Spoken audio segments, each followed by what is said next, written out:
namaste, very good morning everyone. Welcome again to my YouTube channel GK Law Classes. So in the previous lecture we have started with the general concept, which was the part 1, and today we are here with another lecture on general concept of CPC, which is part 2 of the previous video. So in the previous video we have discussed section 9 and 10 so far so forth. अगर किसी को भी doubt है तो वो अभी भी हमें कमेंट्स करके पूछ सकता है हमारे कमेंट सेक्शन के अंदर. आई होप आपको पिछली वीडियो पसंद आई होगी एंड आई होप आपको आज की वीडियो भी पसंद आएगी. अगर आएगी तो सर लाइक शेयर डेफिनेटली कीजिएगा. जिसने चैनल को सब्सक्राइब नहीं किया मैं फिर से रिक्वेस्ट करूंगी फटाफट से हमारे चैनल को सब्सक्राइब कर दीजिए. तो आइए स्टार्ट करते हैं with section number 11 of CPC, res judicata, which is an important concept. तो रेस जुडिकाटा अगेन सबसे पहले हम समझने की कोशिश करते हैं. Res means subject matter, judicata means adjudged, यानी द केस इज डिसाइडेड. ठीक है, case is decided. So here this is the Latin term again res judicata. उसका मैंने आपको लिटरल मीनिंग समझाने की कोशिश की है यहाँ पे. That the subject matter of the case is already decided. So subsequent retrial of the previous matter which has been decided is completely barred. It is not permissible. This is what your res judicata in literal terms mean ki retrial of the same case which has been decided is barred. You cannot just frame the issues again into the similar jurisdiction of the court. So what are the essentials of section 11? This is an important thing क्योंकि हम इसी के through section 10 और 11 का differentiation भी करेंगे. Right, सबसे पहला डिफरेंशिएशन तो रहेगा आपका दोनों सेक्शन 10 वर्सेस सेक्शन 11 में. ठीक है, तो ये वाला क्वेश्चन बड़ा इंपॉर्टेंट होता है जब डिस्क्रिप्टिव का पेपर सीपीसी में से आता है. तो सेक्शन 10 वर्सेस 11 का जो डिफरेंस है, जो डिफरेंशिएशन है, इसके ऊपर सबसे इंपॉर्टेंट क्वेश्चन रहता है. तो आपकी खास इस पर नजर होनी चाहिए. सो हम while understanding the essential of section 11 हम 10 और 11 को डिस्क्रिमिनेट करेंगे, उनको डिफरेंशिएट करेंगे कि ये दोनों सेक्शंस एक दूसरे से कैसे अलग है. तो सबसे पहले सेक्शन 10-11 का फर्स्ट डिफरेंस क्या है कि उनके सेक्शन नंबर अलग अलग है सेम एक्ट के, उनका नाम भी अलग अलग है. ये तो हो गया like simple 10th-11th class student differentiation. तो अब हम समझने की कोशिश करेंगे. सेम मैटर, ठीक है, पहला चीज हो गई आपकी इसेंशियल ऑफ सेक्शन 11 हो गई आपकी same matter in issues. Right, matter in issues यानी सेम मुद्दे को लेके, जैसे हमने सेक्शन 10 में पढ़ा था कि XYZ जमीन के मालिकाना हक को लेके इशू है. Same matter in issue, same title, same parties A, B versus D, E into the previous section 10. तो जिसने वो वीडियो नहीं देखी साइमल्टेनियसली प्लीज देख ले. उसमें बाय एग्जांपल हमने सेक्शन 10 समझाने की कोशिश की है. So same matter issue, same party, same title, the court has competent jurisdiction to decide the case. Competent court और कॉम्पिटेंट जुरिस्डिक्शन ऑफ. तो ये यहाँ तक 4 इसेंशियल्स 10 और 11 दोनों में सेम. अब डिफरेंस कैसे आएगा? वहां पे आपका ट्रायल था सेक्शन 10 में पेंड, यहाँ पे आपका जो केस है इज हर्ड एंड डिसाइड. तो सबसे पहला डिफरेंस यहाँ पे यही आ गया इस लोगों के अंदर कि into section 10 the suit was pending, decision आया ही नहीं गया था. बट सेक्शन 11 और 10 का मेजर डिफरेंस 11 में क्या है कि यहाँ पे सूट डिसाइड हो गया है कि XYZ जमीन है वो DE का उसके ऊपर हक है, A B का हक वहां पे नहीं है. तो यहाँ पे क्या हुआ था, into section 10 subsequent suit file कर दिया गया था during the pendency of the suit. यहाँ सेक्शन 11 में केस डिसाइड होने के बाद सब्सिक्वेंट सूट जो है वो फाइल किया गया है on to regarding the same matter issue, same title, same parties and that court जिसके द्वारा दोबारा ट्रायल के लिए केस लगाया गया which is not an appeal, उसके पास कॉम्पिटेंट जुरिस्डिक्शन है. ठीक है स्टूडेंट्स, तो यहाँ पे 2 पॉइंट्स का मेजर डिफरेंस है. एक तो केस जो है वो पेडेंसी और एडजुडिकेशन के रिगार्डिंग, दूसरा केस कब फाइल किया गया है, this is also an difference. दूसरी चीज इसमें हमारे पास होगी all to the new matters कि सूट कौन सी चीज आएगी। So what does the suit word has there. Section 10 में मैंने आपको बताया था कि सूट जो है इट इंक्लूड्स अपील, बट वहां पे कंप्लेंट एप्लीकेशन नहीं आएगी। सेक्शन 11 के अंदर सूट में क्या क्या आएगा वो मैं आपको आगे बताऊंगी। सबसे पहले हम सेक्शन 11 पे ही आगे चलते हैं। So it says that the same matter issue exist, same title exist, same parties exist, the court has competent jurisdiction to decide the case and has the case be finally decided and heard. तो जो subsequent suit है, subsequent suit is barred for trial. ठीक है, तो अगर कोई case आपका decide हो चुका है, उस पर कोई जज ने आपको जो है जे नाम के जज है उन्होंने डिसीजन दे दिया है, तो यहाँ पे क्या हो गया, अपील तो दायर कर सकता है एबी जाके, क्योंकि डीई के हक में फैसला आया है, he is the degree holder there, but AB को कोई भी राइट नहीं है कि वो सेम मैटर, सेम पार्टी और जो केस डिसाइड हो गया उसका रीट्रायल जो है उसके रिगार्डिंग एक नया सब्सिक्वेंट सूट फाइल करते into the court of P and F.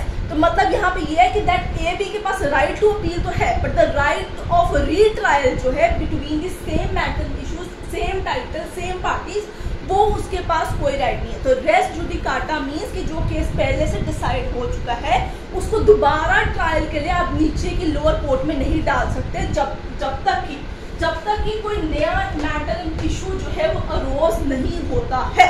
तो अगर किसी को कोई भी इशू है तो ये नहीं कि वो उठा के दूसरी कोर्ट के अंदर लगा देंगे जी दोबारा से हमारा केस सुनो, ऐसे नहीं हो सकता कहीं पे भी।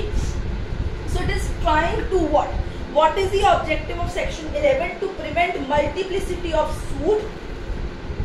It is not an appeal but a retrial of the suit has been here mentioned. तो ये चीज आपको याद रखनी होगी।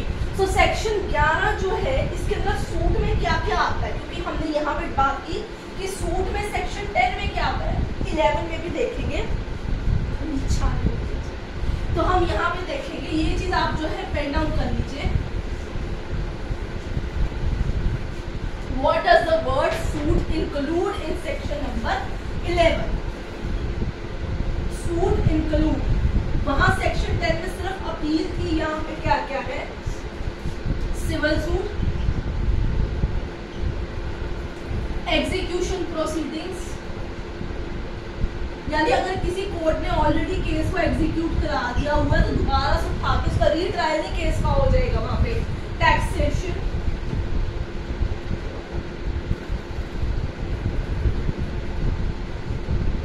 इंडस्ट्रियल मैटर्स,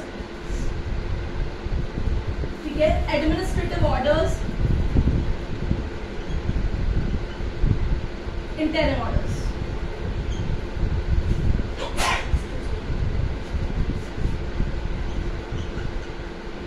तो यहाँ पे कहने का मतलब है कि जब हम सूट की बात करेंगे तो इनिशियल फर्स्ट सिविल सूट नहीं, अगर इनमें से कोई भी होगा तो तब भी हम जो है रेस्ट जुडिकाटा अप्लाई करेंगे और दोबारा रीट्रायल जो है वो परमिसिबल किसी भी तरीके से नहीं होगा। अब हम बात करेंगे 3 मैगजीन्स की। तो जो हमारा रेस्ट जुडिकाटा है वो 3 मैगजीन्स के ऊपर बेस है। तो इस चीज को समझने की कोशिश करेंगे, ठीक है। 3 मैगजीन्स के ऊपर हमारा कॉन्सेप्ट ऑफ रेस्ट जुडिकाटा जो है वो अप्लाई होता है, ठीक है। कौन से हैं? Nemo, debet, bis vexari. ये वर्ड आते ही मेरे को लगता है आप लोगों को समझ में आ गया होगा, नहीं आया तो मैं अभी समझा दूंगी। प्रो उना, ये चीज का मतलब है, ये लाइन यहाँ पे आएगी आपके पास, एट ईडियम कॉजा। पहला मैगजीन हो गया ये, दूसरा मैगजीन है interest,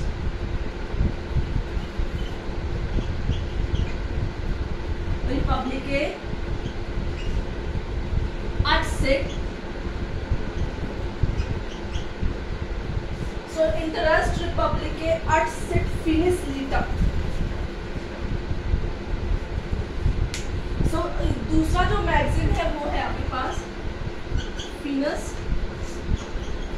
लिटम, this is number 2। Number 3 res judicata, RJ res judicata, pro veritate occupied। तो ये 3 मैगजीन्स जो है इसके ऊपर हमारा रेस जुडिकाटा का कॉन्सेप्ट जो है वो चल रहा है। पहली मैगजीन का मतलब है नेमो डेट bis vexari pro una et eadem causa, यानी no man should be vexed twice for the same cause, double jeopardy का कॉन्सेप्ट आएगा। Interest reipublicae ut sit finis litium means it is in the interest of the state that there should be end to multiple litigation. एक ही matter को लेके बहुत सारे suit नहीं दायर होंगे जब तक कि वो अपील का केस ना हो। So it is not an appeal but a retrial of the same matter जिसके ऊपर बार किया गया है under the res judicata concept. Last आपका मैगजीन आता है res judicata pro veritate accipitur, that means a judicial decision must be accepted as a correct. So जो already एडजज हो गया हुआ है उसे सही समझा जाए, same matter same party same issue को लेके जो है केस डिसाइड हो गया, उठा के दोबारा रीट्रायल के लिए दूसरी पार्टी उसे ना करे। रीट्रायल की जगह अगर वो वहाँ पे मतलब he is not happy with the decision of the court तो वो अपील दायर करे, नीचे की कोर्ट में दोबारा से मैटर ना उठाया जा सके। नेक्स्ट हम बात करेंगे explanation 4 of this res judicata, that is constructive res judicata. इन तीनों मैगजीन्स को आप पेन डाउन कर लीजिए, इनका मतलब मैंने आपको समझा दिया, वो साइमल्टेनियसली आप लिख लीजिए क्योंकि इसमें से भी क्वेश्चंस आते हैं। एक्सप्लेनेशन नंबर है 4 of section 11 constructive res judicata. अब ये जो चीज है ये भी बड़ी इंपॉर्टेंट है, इसमें से भी क्वेश्चन आते हैं। कंस्ट्रक्टिव मतलब बनावटी, यानी वो मुद्दे जो पिछले केस के अंदर उठाए नहीं गए बट अगर उठाए गए होते तो उनका भी डिसीजन वहां पे हो जाना था। सो कंस्ट्रक्टिव रेस जुडिकाटा जो है इसका मतलब है to prevent the relitigation and also the issues that could have been raised in the previous suit and decided in the previous suit but were not. So कभी कभी क्या होता है कुछ मुद्दे जो है जब हम ज़मीन के मालिकाना हक की बात करते हैं, जैसे हमने XYZ ज़मीन के एग्जाम्पल में बात की सेक्शन 10 में, तो उसी तरीके से क्या होता है कुछ मुद्दे जो होते हैं जो वो मेन मुद्दे के साथ ही जॉइंट मुद्दे होते हैं बट पार्टीज ने उन्हें सूट में नहीं उठाया होता और उन मुद्दों को लेके वो जो है ट्रायल के लिए पहुंच जाते हैं। तो कोर्ट कहते हैं कभी कभी कुछ ऐसे मुद्दे होते हैं जो बोले नहीं गए होते, पेन डाउन नहीं किए होते but they are very much related to the same subject matter. तो जो चीज़ आपने पहले नहीं उठाई आपको बाद में भी उठाने का वहाँ पे हक नहीं होगा क्योंकि कोर्ट ने अपने आप ही उसे प्रिज्यूम कर लिया XYZ जमीन के रिगार्डिंग उन पर्टिकुलर मुद्दों को, उसको दोबारा उठाने की वहाँ पे जरूरत नहीं पड़ती। This is the regarding constructive res judicata. अब हम बात करेंगे exceptions to the res judicata. कहीं कहीं जगह पे ये जो कॉन्सेप्ट ऑफ रेस जुडिकाटा है ये भी अप्लाई नहीं होता है। एक्सेप्शंस जैसे है article number 32 writ of habeas corpus, उस पे ही आपका जो res judicata constructive res judicata ये दोनों अप्लाई नहीं होते हैं। चेंजेस इन एविडेंसेस, अगर एविडेंस मैंने आपको बताया मैटर इन इशू में ही चेंज हो गया है, कोई ऑल टुगेदर ही नया मुद्दा आता है उसमें से उठ के, तो एविडेंस में जब बदलाव है पिछली जगह एविडेंस नहीं पॉइंट आउट किए गए तब हम रीट्राई जो है अप्लाई कर देंगे। Then you have incompetent jurisdiction of the court, court ने केस डिसाइड कर दिया, बाद में पता चला कि उसकी जुरिसडिक्शन ही इनकम्पिटेंट है, फिर से दोबारा रीट्रायल वहां पे परमिट हो जाएगा। ठीक है, तो दीज आर द एक्सेप्शंस जहां पे रेस जुडिकाटा जो है वो अप्लाई नहीं होता है। इसमें हम 2 केसेस भी देख लेते हैं और फिर फटाफट से आज आपको होमवर्क के लिए 2 क्वेश्चंस भी दे देंगे। एक केस आता है दरियो वर्सेस स्टेट ऑफ उत्तर प्रदेश, ठीक है, और दूसरा इसके अंदर आपके पास आता है Ghulam Abbas versus again state of Uttar Pradesh. तो ये दोनों केसेस इसमें बहुत ज़्यादा इंपॉर्टेंट है। अब बात करेंगे 2 क्वेश्चन जिसका आंसर आप लोगों को मुझे बताना है। Number 1, the another name of constructive res judicata. The question for today is another name of constructive res judicata. तो ये कमेंट सेक्शन में आपने देना है मुझे इसका आंसर। और दूसरी चीज जो है मुझे आपने बतानी है into 2 lines the writ of habeas corpus, writ of habeas corpus 2 लाइनों के अंदर एक्सप्लेन करना है। वहाँ पे ये नहीं लिख देना कि let's to have a body, ये मेरे को मतलब नहीं जानना, आप सिर्फ 2 लाइन्स के अंदर से एक्सप्लेन कीजिए। The writ of habeas corpus जो है उसे 2 लाइनों में एक्सप्लेन करना है। And the another name of constructive res judicata has to be explain. So far so forth, this is all about general concept of CPC.